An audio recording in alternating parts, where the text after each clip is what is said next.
For 6 years now, we have journeyed with the humanitarian company of Rhodes Island in the world of Arknights. In their story, we have witnessed the beginning and the end of the Lungman-Chernobog incident, the entire conspiracy of the Londinium crisis laid bare, and among other notable events that Rhodes Island took part in. But beyond all of the more fantastical stories and events that Rhodes Island has been a part of, they are still a pharmaceutical company at their core. They exist to serve the sick and infected, whether it's to be by accommodating those infected or by distributing medicine. Anything that can ease the burdens of the unfortunate is something that Rhodes Island will do, all for a better world. Their medical tales are lesser known, but that doesn't make them any less admirable. Every infected save is a life lived. Every rescue is another pair of feet walking on the land. The saved and the saviors all leave such tales, and today their tales shall be known. Now I'll be passing over to fellow voices of Terrastorian to speak of these stories. A few winters ago, an urban part of Lithanian was ravaged by a catastrophe, a common phenomenon native to Terra. This catastrophe was one that was accurately predicted by a dedicated catastrophe messenger. So the citizens of a city near began migrating somewhere where they could be safe. However, unbeknownst to them and the catastrophe messenger, nests of needleflies were situated in the same path of the catastrophe. These needleflies are a meter long, carnivorous insects that can be very dangerous to deal with, and because of the catastrophe, those needleflies were disturbed, and just so happened to end up in the same path as the migration group, and there were almost 100 of these creatures. A few of the refugees had died, but most were injured, and many of them were severely injured. One of them had lost an arm, torn out by a large needlefly. Another suffered major injuries to his abdomen, and one maimed individual had their organs contaminated by toxins. Those of whom that were injured were moved to a nearby town to be treated, but the town was too small and only had a few doctors and nurses to tend to the injured. And of those few doctors, an even smaller amount were capable of performing surgery. It was a grim outlook for many of the injured. But when all hope had seemed to have been lost, professionally trained doctors from Rhodes Island came into this town, and with them an elite doctor called Setsura. Setsura is a medic that had suffered through their own misfortune. Having been infected with erypathy, she had her lifespan greatly reduced, yet despite her circumstances, she remains committed as a professional doctor. When she arrived to that town in Lithania, she took charge and guided not just her team, but also the town in helping the injured. Through inspiring others, she managed to save the lives that would be ash if it was just her team helping. There were too many of the wounded to be kept out in the open, so they emptied out a warehouse to house more patients. The ones that were infected with erypathy had to be handled differently, so they were isolated into the local Rhodes Island office.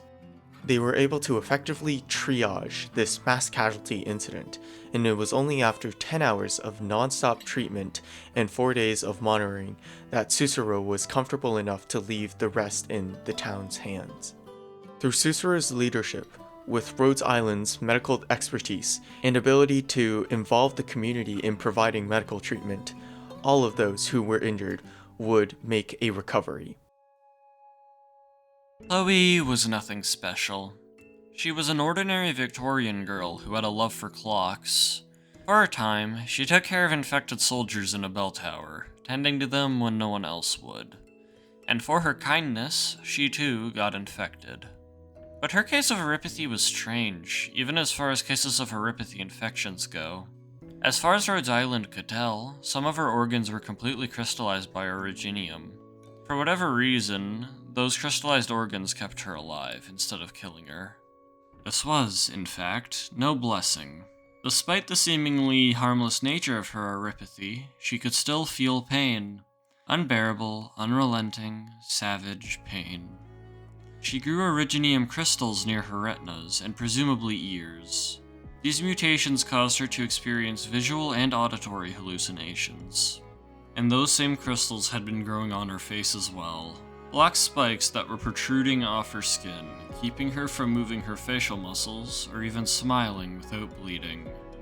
For a few years, she stayed at Rhodes Island, and during that time, she befriended a high-ranking doctor of Rhodes Island named Warfrain.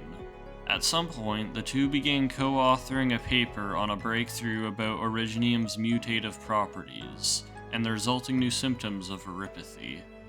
She came up with the hypothesis presented in the paper, and decided that she herself would be used as the sample for the experiments that would lead to a better understanding of the mutations in oropathy. After trying every method she could think of, Warfrain was at a loss. But Chloe asked Warfrain to harm her friend Chloe for more accurate data about the changes she went through. Also, future generations wouldn't have to go through the same thing she did. And in the end, after so many years of advancement, she passed away in 1101. As a result, Warfrain took it upon herself to make the research they spent so long working on reach as many people as possible, so that, if at least in altruism, she would forever be immortalized. And from what we know of the future of originium and oropathy, a better future for the infected eventually does get found. And that shows us that it wasn't meaningless. It never is. Despite all she went through, despite all the pain and agony she experienced, she never gave up on her personal fight for a better world. We don't know too much about her as a person. We don't even really know her face, let alone anything personal about her, aside from her love for clocks and attachment to that bell tower. Even so, we know how she lived. We know what she accomplished.